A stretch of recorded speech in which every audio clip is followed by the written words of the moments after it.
Hallo meine lieben Freunde von altem Playmobil. Heute machen wir gemeinsam eine Zeitreise durch die Weltgeschichte. In meinen bisherigen Videos habe ich euch schon viele historische Spielwelten gezeigt. Das Mittelalter, die nordamerikanischen Ureinwohner, den Wilden Westen, die Piratenwelt von 1780, die napoleonische Colorgarde und die Spielwelt 1900.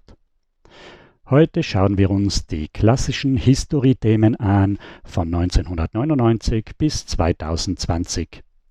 Wir beginnen dabei in der grauen Urzeit bei den Dinosauriern. Die Kinder haben sich von Playmobil schon lange Dinosaurier gewünscht, es gab aber Schwierigkeiten, das richtige Größenverhältnis und die Beziehung zu den Spielfiguren umzusetzen. Die ersten Dinosaurier kamen im September 2004 heraus mit der Spielwelt Dino-Babys im Eis. Die neu aufgelegten Polarforscher fanden im ewigen Eis eingeschlossen lebendige Dinosaurier im Miniformat. Eine Spielwelt, die nur 2 Jahre im Sortiment blieb. Im Oktober 2006 wurden die Dinosaurier erneuert, bekamen das heutige Größenverhältnis. Es ist bis heute häufig ein ausbrechender Vulkan dabei. Die Forscher im Stil des Jurassic Park mit ihren verschiedenen Fahrzeugen. Ende August 2012 wurden die Dinosaurier neu eingefärbt, bekamen das auch heute noch verwendete Logo und wie schon 2006 gab es im Handel eine interessante Informationsbroschüre, wo man viel Wissenswertes nachlesen konnte über Fossilien, Ammonit, Trilobit, Bernstein, den Vulkanismus und zu jedem Dinosaurier im Sortiment einiges Wissenswertes. Im Mai 2021 kam die Spielwelt Dino-Rise heraus zur Animationsserie um die Legende vom Dino-Rock mit den technisch hochgerüsteten und mit Waffensystemen ausgestatteten Dinosauriern. Im heurigen April 2024 wurde die Dinosaurierwelt ein letztes Mal erneuert, wieder in der Art des Jurassic Park mit den Forschern, als 4. Spielwelt nach Wildtopia, Bauernhof und der neuen Pferdewelt sind die Dinosaurier jetzt auch großteils aus recycelten und pflanzenbasierten Kunststoff hergestellt. Ich habe von den alten Dinosauriern 2 Beispiele, den Brachiosaurus und den Tyrannosaurus Rex. Der T-Rex stammt aus dieser Verpackung von 2006. Es ist eine der Packungen, wo keine Spielfiguren dabei waren. Playmobil hat den T-Rex in der traditionellen, alten, überholten, aufrechten Haltung montiert. Der Tyrannosaurus Rex hatte aber den Körper waagrecht zum Boden. Der Oberkörper wurde durch den massigen Schwanz ausbalanciert. Wenn man diese Haltung bei Playmobil nachstellt, ist der Hals unnatürlich nach oben gebogen. Das ist schade. Ansonsten aber eine wunderbare Spielfigur, sehr beweglich, Hals, Oberkiefer, Arme und Beine. Das scharfe Gebiss und die Zunge sind aus anderem Kunststoff gegossen. Wir sehen, was für Playmobil wichtig ist. Die Hände können Playmobil-Werkzeug anfassen und greifen. Neben dem T-Rex waren in der Packung 2 Velociraptoren dabei. Immer praktisch, wenn man auch kleinere Dinosaurier für kleinere Sets hat. Es gab noch eine Schlange, eine Echse, einen Triceratops-Schädel als Pflanzenelemente, Baumstumpf und Sumpf. Den zweiten Dinosaurier, den ich habe, ist der Brachiosaurus mit Jungtier. In dieser Bedruckung 2012 herausgekommen.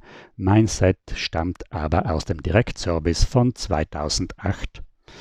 Wir sehen hier die schöne Bedruckung, die riesengroße Körpergröße von 53 cm. Bei Playmobil müssten die Dinosaurier eigentlich fast doppelt so groß sein, wenn man den Maßstab von 1 zu 22,5 hernimmt, aber das ist bereits eine imposante Größe im Vergleich zu den Spielfiguren. Die reicht vollkommen aus und passt gut dazu, noch größer wäre unpraktisch.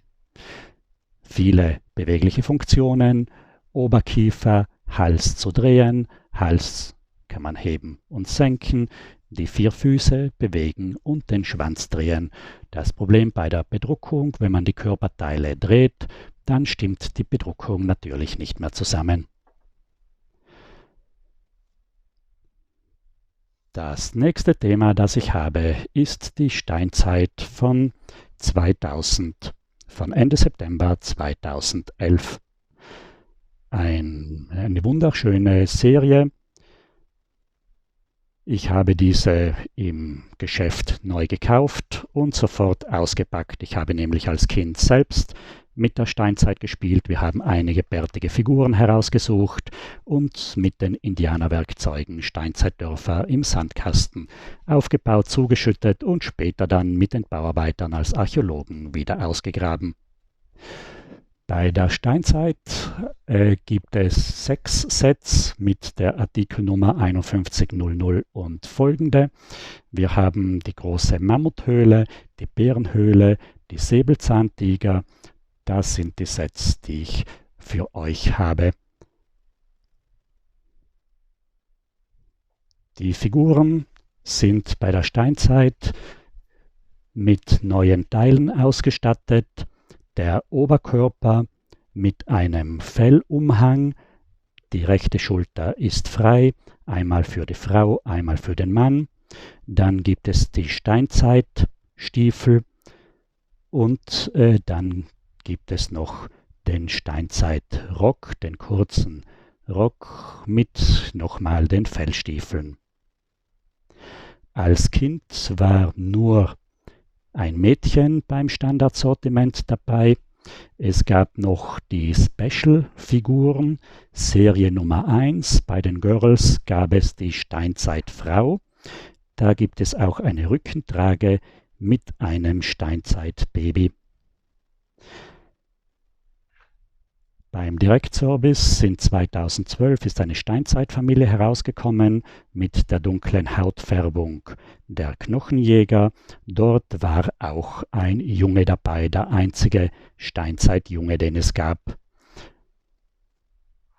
Die Mammuthöhle besteht aus sehr großen Formteilen, einen Unterbau, den man auch als Höhle benutzen kann. Darauf gibt es eine Plattform, rundherum einen Umgang für die Figuren und darauf ist das Felsenelement mit der Wohnhöhle aufgebaut. Wir sehen, dass das Felsenelement die Form eines Mammuts hat. Man sieht den Kopf und 2 Astgabeln als Stoßzähne. Man konnte diese Höhle mit Aufklebern bekleben, mit Höhlenzeichnungen. Es gab einen Aufstieg, eine Aufstiegsleiter, wo die Bewohner hinaufsteigen konnten und dann den Zugang für die wilden Tiere absperren konnten. Wir sehen, dem Wolf ist das egal, der hat schon den Gipfel der Höhle erklommen. Eine zweite Abwehrmethode ist das Feuer. Das Feuer, eine der größten Entdeckungen der Menschheit. Hier wird ein brennender Ast verwendet vom kleinen Mädchen oder ein ganzer brennender Baum, den man mit diesem Hebel ablassen kann, um wilde Tiere zu vertreiben. Es gab auch an der Vorderseite einen Wasserfall.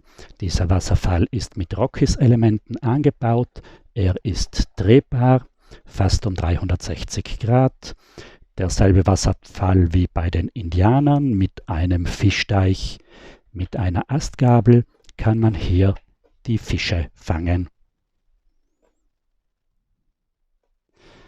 Bei diesem Set waren neben der Familie Mann, Frau und Kind noch ein Schamane dabei mit einem Hirschgeweih als Kopfschmuck. Ein weiteres Set ist die Bärenhöhle. Bei der Bärenhöhle haben wir auch den Felsen als Bärenkopf gestaltet. Wir sehen hier den Bär, wie wunderschön er gestaltet ist, mit dem schön ausgeprägten Augen, Zähnen und Zunge. Es ist auch ein Jungtier dabei, das aber noch im alten Stil wenig ausgestaltet ist. Ich habe euch bei der Mammuthöhle noch das Mammut vergessen zu zeigen. Auch das Mammut ist ein wunderschönes steinzeitliches Tiermodell. Den Kopf kann man drehen, den Rüssel natürlich auch, aber ansonsten der Körper ist fix und nicht mehr so beweglich wie bei den alten Elefanten. Als weiteres Set gab es auch ein Mammutzelt, wo die Urmenschen die Mammutknochen als Zelt verwendet haben. Das habe ich hier nicht. Ich habe hier nur das Mammutskelett. Als weitere urzeitliche Tiere in einem Set die Säbelzahntiger mit den Knochenjägern. Die Knochenjäger haben eine dunklere Hautfarbe und dieser hier hat einen Tierschädel als Helm verwendet. Zu den Werkzeugen. Es gab zwei Arten von Werkzeugen. Die Steinwerkzeuge mit Faustkeil, Speerspitzen, Faustkeil und Speerspitzen und danach noch die Knochenwerkzeuge, Beilklinge habe ich vergessen, die Knochenwerkzeuge mit Harpune und Knochenbeilklinge. Die Steinzeitfamilie aus dem Direktservice habe ich schon erwähnt. Und jetzt können wir weitergehen zum nächsten Thema. Es ist jetzt kein historisches Thema, sondern ein Abenteuerthema. Es ist das Abenteuer Dschungel von 1998. Es gab hier 4 Sets 98 plus ein Set mit dem Skeletttempel 1999. Es ist im Stil von Indiana Jones, der sich auf Schatzjagd begibt. Als Eingeborene haben wir hier Figuren. Es waren 98, denke ich, war das die letzte neue Spielwelt, wo die Figuren noch die alten Blattfüße von 1974 hatten. Die Eingeborenen sind bedruckt am Körper, haben Kriegsbemalung, tragen die Indianerhaare. Es ist hier noch ein Lendenschurz dabei. Das ist eine Special-Figur. Ein Eingeborener hat einen Fellumhang, einen Laubumhang eigentlich, muss man sagen, und einen Kopfschmuck, der an die mittelamerikanischen Hochkulturen erinnert. Wir befinden uns im Urwald, natürlich wahrscheinlich in Mittel- oder Südamerika. Die Schimpansen muss man sich wegdenken, die gibt es natürlich nur in Afrika, aber sonst ein schöner Urwald mit Pflanzen, den neuen Lianen und auch mit den Vögeln. Ich weiß nicht, ob das jetzt wirklich ein Tukan ist oder ein anderer Vogel. Wir sehen hier die Dschungelruine in der Form eines Gesichtes, Tür, Bechnase und 2 Fenster mit Kristallen, die von hinten leuchten können, wenn man sie ins Gegenlicht hält. Diese Dschungelruine wurde später mehrfach verwendet, auch bei Scooby-Doo und auch bei den Dinosauriern. Wir sehen hier vorn ist der Hebel für das Fallgitter. Innen drinnen hat die Ruine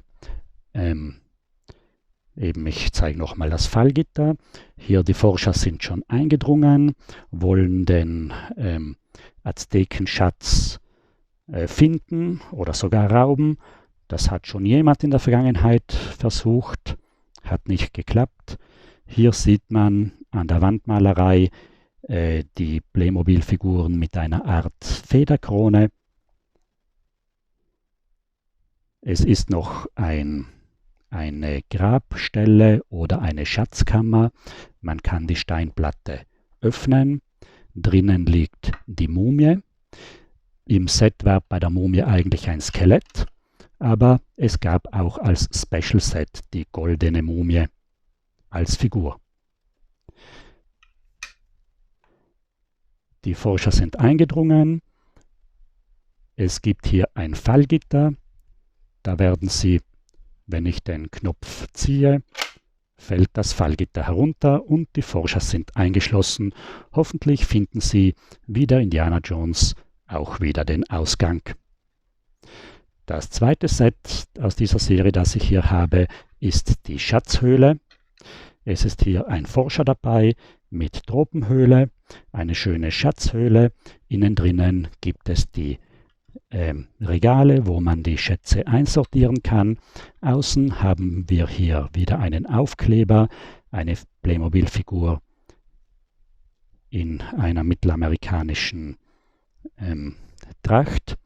Und dann gibt es hier natürlich wieder ein Skelett, ein goldenes Schild, einige goldene Schüsseln und es ist hier auch eine Statuette dabei. Sie war in Mattengold im Originalset, später war sie in weiteren Sets enthalten, zum Beispiel als Wohnzimmerdekoration in der modernen Villa oder auch im Dinosaurier-Set mit der Dschungelruine war sie auch dabei, aber da hat sie ein bisschen ein glänzenderes Gold. Soweit zu dieser Abenteuerwelt Dschungel, gebaut im Rockies-System von 1995. Jetzt kommen wir zu den Ägyptern. Die Ägypter begannen eigentlich mit einem Special Set mit der Kleopatra aus dem Jahr 2006. Das Neue bei den Ägyptern: die bedruckten Gesichter. Die Gesichter sind bei Playmobil seit 1976 gegossen in Mehrkomponententechnik. Die Ägypter waren wieder, es gab dann auch kleinere Zudrucke, Augenbrauen, Lippenstift. Die Ägypter waren die ersten Figuren, die die Köpfe wieder in Einkomponententechnik gegossen hatten und das ganze Gesicht mit den ausdrucksstarken Augen und mit dem Mund wurde aufgedruckt. Die Ohrringe hat es bereits gegeben. Die Frisur mit den schmalen Stirnfransen ist neu. Der Rock ist alt. Die Arme, die nackten Arme sind hier noch gerade. Normalerweise sind sie bei den Frauen ja gebogen. Wir haben hier die Insignien des Pharaos, ein Diadem mit der Uräusschlange und die Peitsche und den Krummstab als eine Art Zepter. Die Ägypterwelt kam dann 2008 heraus mit der Artikelnummer-Serie 4240 und folgende in 9 verschiedenen Sets. Wir haben hier den Pharao. Neu dazugekommen sind die Ägypterröcke mit ihren Falten und auch die breiten, flauschigen Ärmel.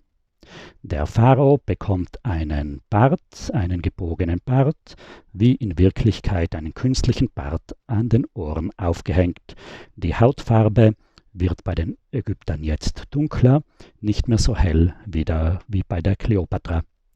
Der Pharao hat 3 unterschiedliche Kronen. Einmal das blau gestreifte Nemes-Kopftuch. Das ist eigentlich keine Kopfbedeckung, sondern bei Playmobil ein Haarteil. Es wird ohne Haare direkt auf den Kopf aufgesetzt. Hier haben wir die typische weiß-rote Doppelkrone des Pharaos und dann gibt es beim Streitwagen noch die blaue Kriegskrone. Die Ägypter-Sets wurden 2016 erneuert. Wir sehen hier einen Vergleich mit der neuen Kleopatra aus dem Set Caesar und Kleopatra. Die Figuren haben sich doch mit der Zeit geändert. Hier, das ist eine schlanke Badefigur mit dem schlanken Rock, mit den gebogenen Armen, wie ich gesagt habe, auch die Arme schön bedruckt. Es ist Geschmackssache, aber von mir aus gesehen sind die Figuren doch schöner geworden mit der Zeit. Kommen wir zurück zu unseren Sets. Die Ägypter sind Ende August 2006 herausgekommen, eben wie ich schon gesagt habe, mit 9 verschiedenen Sets. Dazu gab es auch eine CD mit Computerspielen dabei. Und 2016, Anfang September, wurde die Ägypter- und Römerwelt zusammengelegt, so mit der Geschichte Caesar und Kleopatra, bekam eine neue Pyramide und es gab auch hier wieder eine Informationsbroschüre, wo man alles nachlesen kann, sogar wenn man Playmobil in Hieroglyphenschrift schreibt. Die Pyramide ist zusammengesetzt aus einer zweiteiligen Grundplatte. Auf dieser Grundplatte sind dann die Eckstützen aufgesteckt, die dann oben durch die Pyramidespitze verbunden werden. Wir sehen hier die imposante Größe der Pyramide, 52 x 52 cm Grundfläche und 35 cm hoch. Wir sehen hier die Seitenstützen, die Pyramidenspitze, die Seitenflächen. Es gibt nur 3 Seiten. Eine Seite ist offen zum Bespielen, aber man kann alle Seiten beliebig austauschen. Wenn man sich noch eine zusätzliche 4. Seite dazu kauft, dann kann man die Pyramide sogar auf allen Seiten schließen. Wir sehen hier auf den Seitenflächen ein wunderbares Relief. Das ist der Eingang der Pyramide. Wir haben hier dabei auch einen Grabräuber, der hat sich schon in den Besitz des Pharao-Siegels mit dem Horusauge gebracht.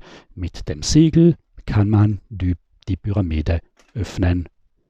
Man kann damit den Eingang freilegen in die Pyramide und kann sich dann vorarbeiten.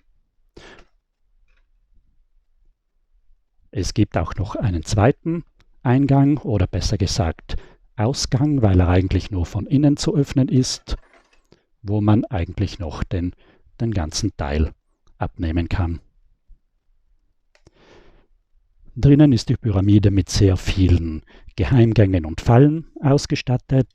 Zum Beispiel hier der Grabräuber, wenn er jetzt die Stiege benutzt, und dann kann man hier die Stiege einklappen lassen. Und er fällt herunter, das war der falsche Gang. Wie gelangt man in die Grabkammer? Versuchen wir es oben. Es gibt hier auch eine Wache. Es gibt eben hier einen seitlichen Eingang, den man hier öffnen kann, und der legt den Eingang zur Grabkammer frei. Auf beiden Seiten, links und rechts, ähnlich, nur seitenverkehrt gemacht.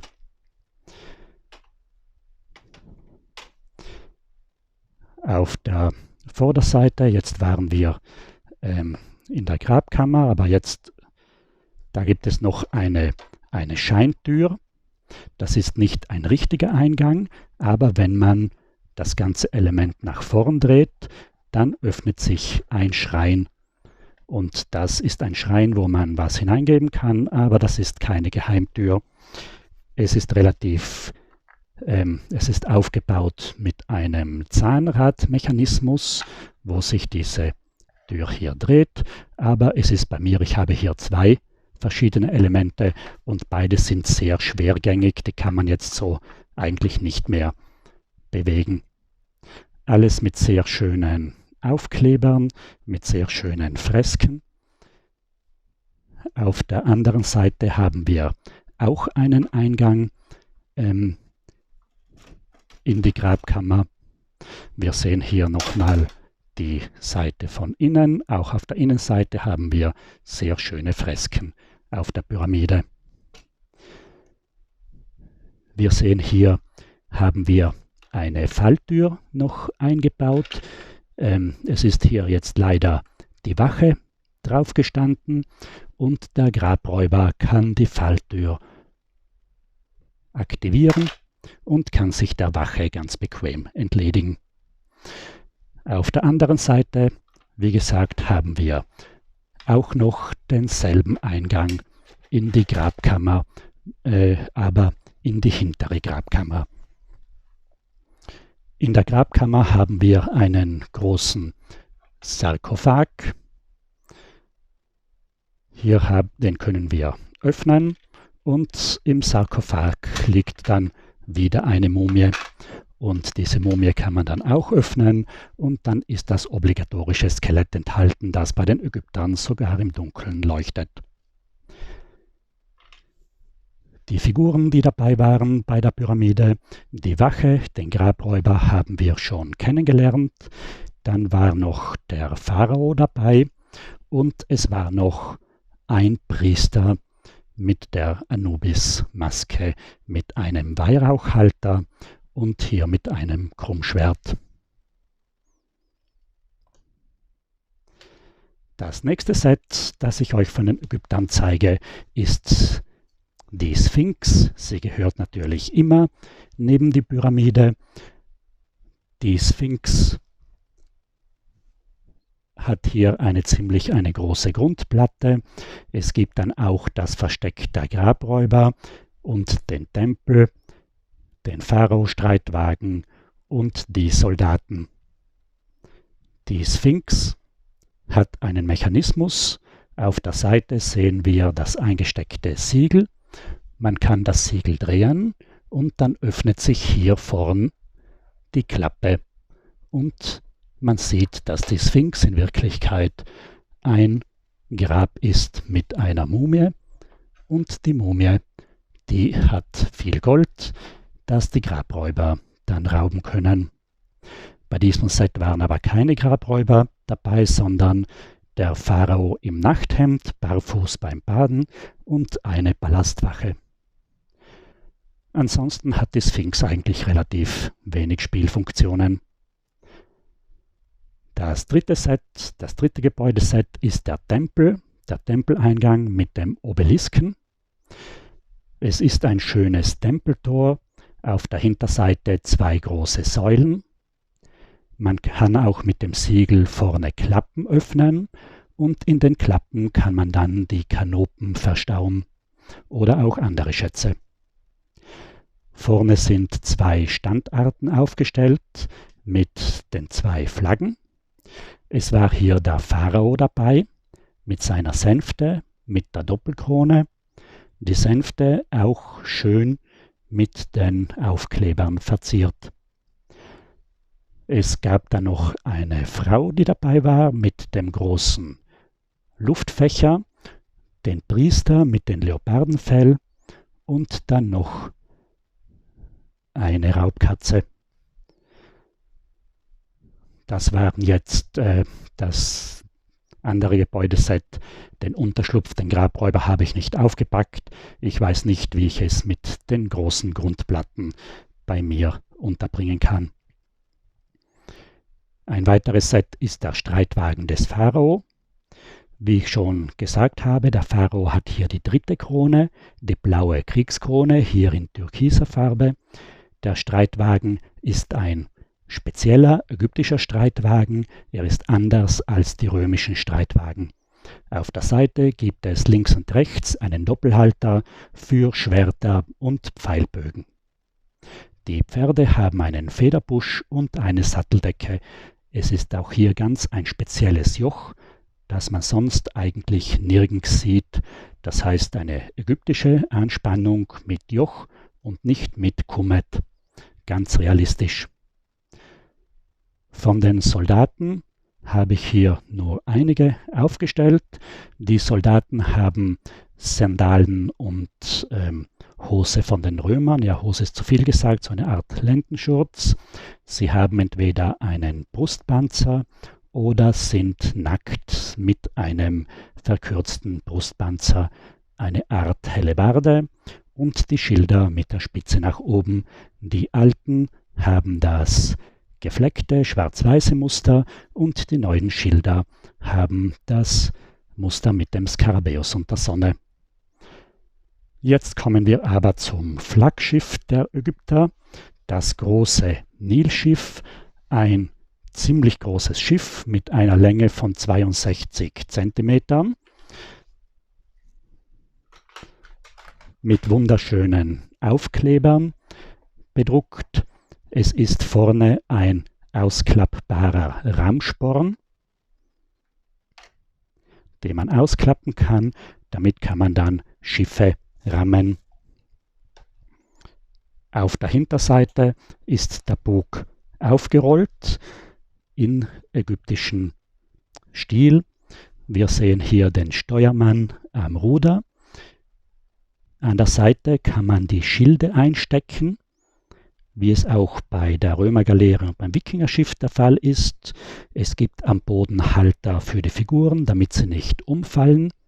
An der Vorderseite haben wir hier einen Laderaum, den man öffnen kann, und es ist vorne eine Balliste eingehängt. Das ist jetzt schon die neue Balliste, die relativ gut schießen kann. Jetzt können wir es auch einmal versuchen. So hat funktioniert. Und wir haben hier einen Baldachin, eine Überdachung auf 4 Stangen mit dem Pharao-Thron und dem Pharao, der hier sitzt. Der Segelmast ist derselbe wie vom Wikingerschiff, allerdings wird das Segel nicht oben eingehängt, sondern es gibt einen getrennten Halter. Der Querbaum hängt tiefer und ist viel breiter. Das ganze Segel ist viel breiter und wird mit Kunststoffelementen am Schiff festgehalten. Das Schiff hat an der Unterseite 2 Rollen und an der Vorderseite nur eine kleine Gleitfläche. Ich habe hier den Schiffsmotor eingesteckt. Das Schiff schwimmt relativ gut. Da bin ich sehr zufrieden mit diesem Ägypterschiff.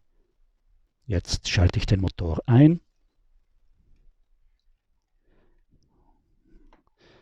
Jetzt kann ich bin zwar Rechtshänder, aber es gelingt mir nicht, den Motor einzuschalten hier, ohne dass das Schiff vollgelaufen ist. Es hat vorn und hinten einen Styroporkörper, damit es nicht sinken kann. Die Schlagseite kommt hier nur vom eingelaufenen Wasser. Die weitere Spielwelt, die ich euch zeigen möchte, sind die Griechen. Zwischen Ägypter und Römer muss es natürlich die Griechen geben. Die hat es bei Playmobil eigentlich im Standardsortiment nie gegeben, außer dieser Fictures-Serienfigur mit dem Spartaner. Zum Glück gibt es Playmobil Griechenland. Playmobil Griechenland hat ja eine Serie, die heißt Play und GIF. Für die Kinderkrebshilfe werden Exklusivsets herausgegeben, mit denen viel Spenden gesammelt werden. Hier oben haben wir zum Beispiel die Krankenhaus-Clowns und weiter unten haben wir die griechischen Freiheitskämpfer, die Fabeln von Aesop. Das sind so Play- und GIF-Sets. Im Oktober 2016 wurden als Play- und GIF-Sets die 2 Götter Zeus und Athene herausgebracht. Zuerst ausschließlich in Griechenland erhältlich, im Akropolis-Museum, im Funpark Athen und in verschiedenen Spielwarenhandlungen. Die waren so der Renner. 2018 wurden sie dann erweitert mit 4 weiteren Göttern und dann gab es dann 2019 nochmal 6 und die 12 olympischen Götter waren komplett. Diese Sets waren eigentlich sehr schwer zu bekommen. Sie kamen ab Juli 2020 erst in verschiedene in den Direktservice-Versand. 2020 gab es im September dann noch die neuen Mythologie-Sets mit den verschiedenen Themen aus den griechischen Sagen. Ich habe hier für euch den griechischen Katalog aus dem Jahr 2020. Wir sehen hier Seite 42 und 43, handelt von der griechischen Mythologie. In Griechenland waren diese Sets immer im Standardsortiment, bei uns relativ schwer zu bekommen. Die Götter, wie gesagt, kamen dann Ende 2020, Anfang 2021 bei uns in den Direktservice. Auf den Olymp musste man noch ein bisschen warten. Zuerst war er ohne Rabatte erhältlich im Direktservice. Inzwischen gibt es auch sehr schöne Rabatte. Ich habe den Olymp hier nicht aufgebaut. Er ist mehr oder weniger eine Ausstellungsmöglichkeit für die Götterserie. Mich interessiert aber mehr das tägliche Leben. Ich habe hier einen Tempel selbst gebaut. Da ich zwischen Pyramide und Kolosseum wenig Platz habe, habe ich nur einen kleinstmöglichen Tempel gebaut. Die Grundfläche mit Sims vom Puppenhaus verkleidet, kleine Römersäulen, im Hintergrund die römischen Statuen als ägyptische Götterstatuen umfunktioniert. Das Dach gefällt mir am besten, das Dach vom Pferdehof. Das ist einfach schön und farbig. Ich verwende die Götter, die man ja im Sonderangebot zu guten Preisen immer bekommen hat, um griechische Figuren damit zu bauen und das griechische Leben nachzustellen. Der Ares ist hier ein Soldat und ich habe hier den Streitwagen.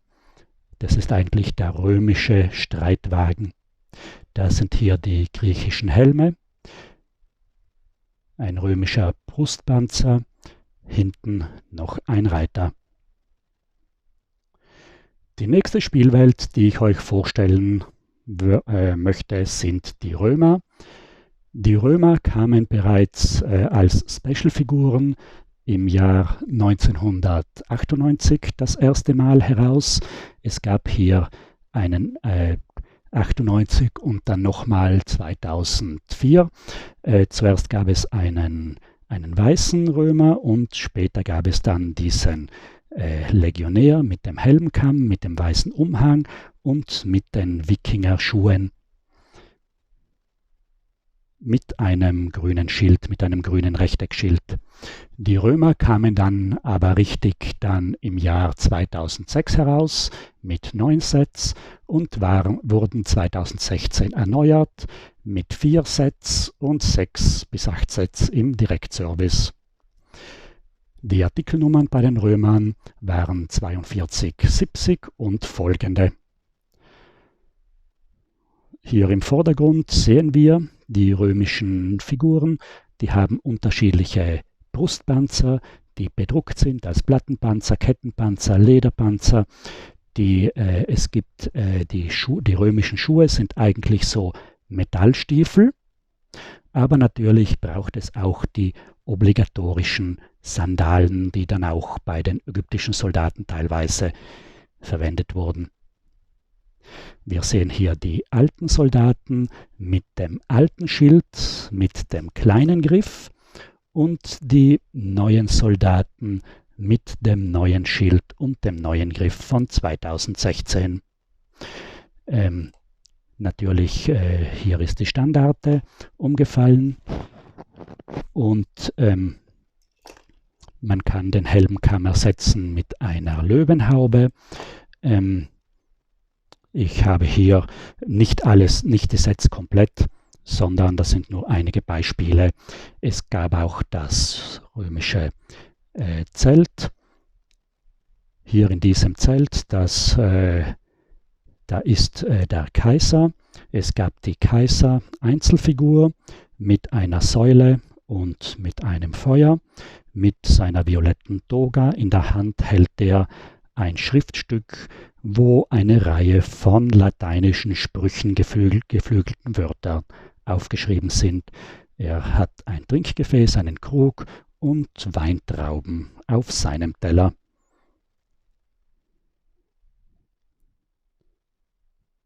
Jetzt möchte ich euch, weil ich schon hier beim Wasser bin, möchte ich euch die römische Galeere noch schnell zeigen. Die römische Galeere ist ein sehr schönes Schiff mit einer Länge von 58 Zentimetern. Dieses Schiff hat aber wirklich Schlagseite. Ich weiß nicht, wie es bei euch ist, aber bei mir kann das einfach nicht gerade schwimmen. Diese Schiffe haben natürlich alle kein Metallgewicht im Kiel. Ich habe hier den Motor bereits eingehängt, aber auch der Motor verbessert nichts. Wieder hinten 2 Rollen, vorn eine Gleitfläche, ein typischer Rammsporn für ein römisches Schiff. Es fehlt hier nur die Enterbrücke, die wäre auch noch schön gewesen zum Spielen. Eine Galeere mit 10 Rudern und auf der Seite ein Geländer, wo man auf beiden Seiten jeweils 3 Rechteckschilde einhängen kann. Wir haben einen Frachtraum, wo man Sachen verstauen kann. Bei der alten Galeere haben wir hinten den Baldachin mit dem Sitz für den Schiffskommandanten. Hier ist der Steuermann, ein Centurio hilft aus als Steuermann. In der Hand hat er die Seekarte. Bei der alten Galeere hatten wir noch eine Takelage. Bei der neuen Galeere ist das weggefallen. Auch der Baldachin ist weggefallen.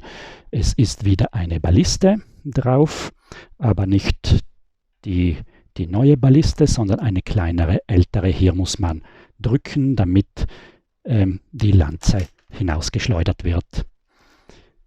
Es ist auch ein Bogenschütze dabei bei diesem Set.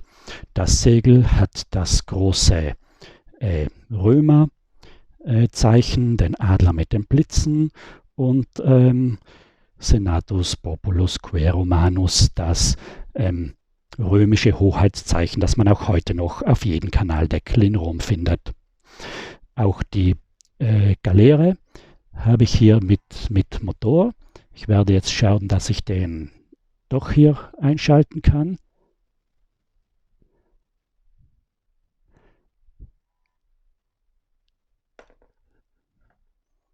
Ja, das klappt heute nicht mit den Motoren, aber wir können hier sowieso nicht weit fahren. Wir haben hier nur ein winzig kleines Hafenbecken.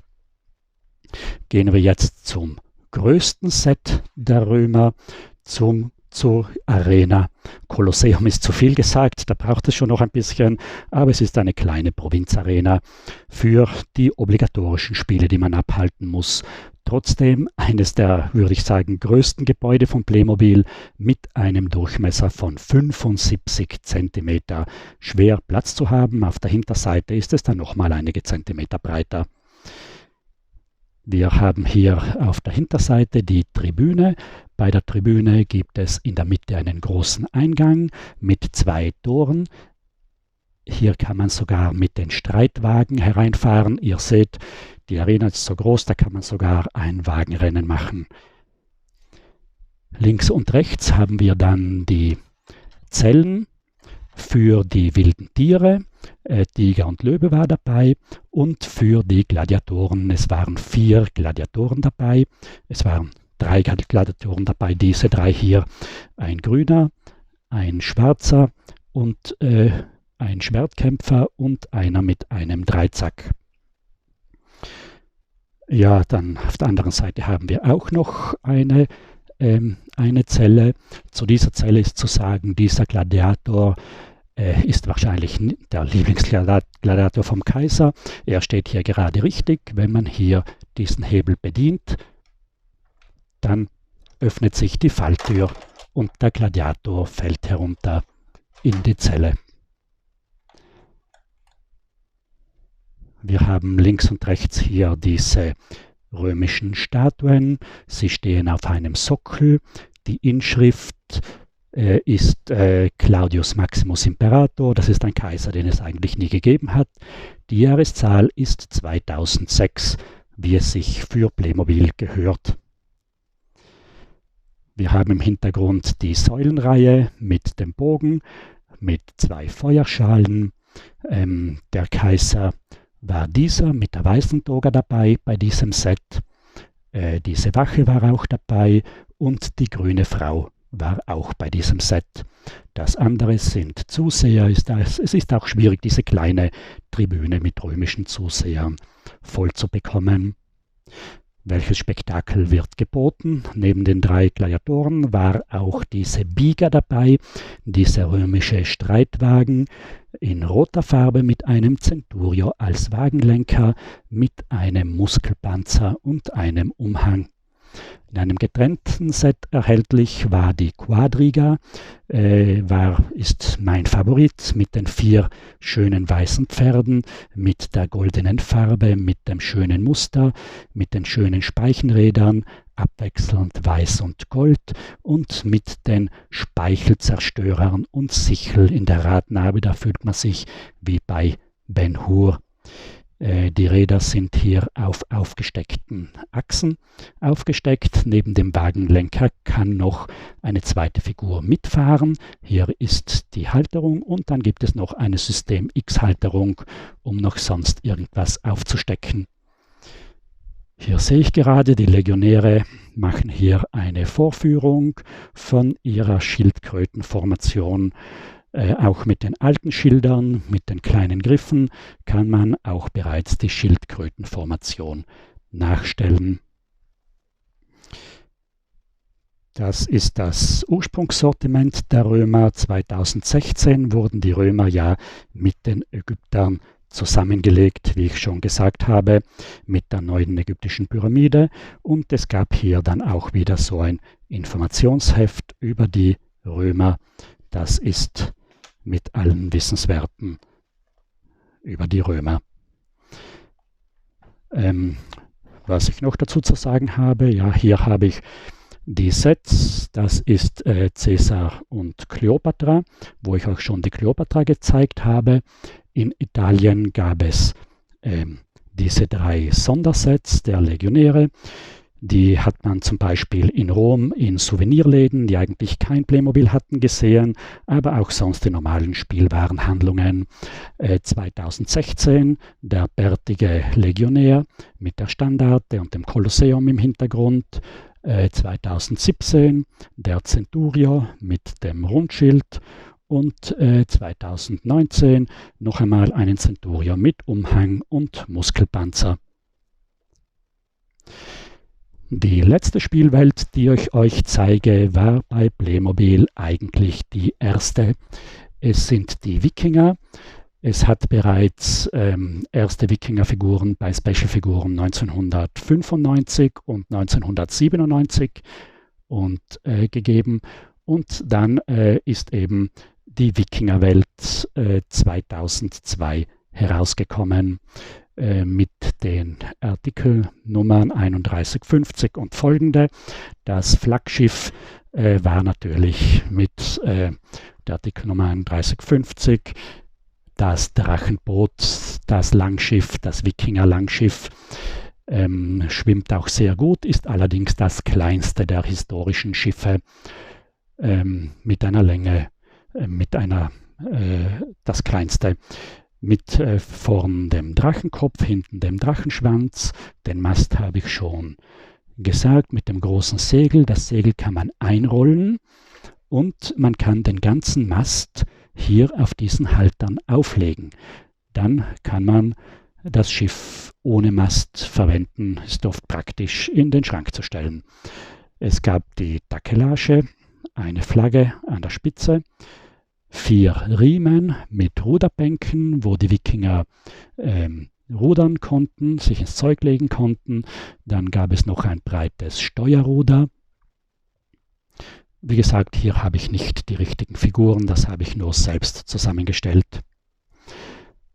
Ein zweites großes Set der Wikinger war die Festung, das Wikingerlager, eine Felsenfestung mit Palisaden und mit einem Landungssteg für die Boote. Wir haben links und rechts einen Stiegenaufgang. Leider geht er nur auf eine Seite und deshalb ist das ganze System nicht so stabil. Es steht alles auf Felsen, hinten auf Palisaden. Unten hat man dann noch Räume, die man verwenden kann. Oben kommt man zur Plattform. Ein wunderschönes Wikingerhaus. Schade, dass es diese Festung nur wenige Jahre gegeben hat.